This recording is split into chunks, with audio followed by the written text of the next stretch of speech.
Boa tarde, galerinha do canal Esporte Raça. Estou aqui para falar sobre terceira fase da Copa do Brasil. Começa hoje às 7h30 da noite.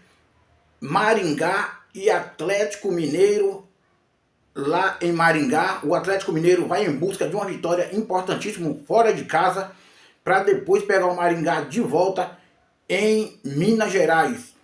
Jogo importantíssimo para o Atlético Mineiro, que não vem bem no Campeonato Brasileiro, e o Atlético Mineiro tem que tentar vencer essa partida de qualquer forma. Eu quero pedir a você, acompanhe esse jogo, mas não se esqueça de deixar o seu like e se inscrever no nosso canal Esporte Raça para nos ajudar. Maringá e Atlético Mineiro, hoje às 7h30 da noite. Fique ligado que com a gente você não perde nenhuma notícia do futebol. Canal Esporte Raça. Bota amizade nisso, galera. Até mais.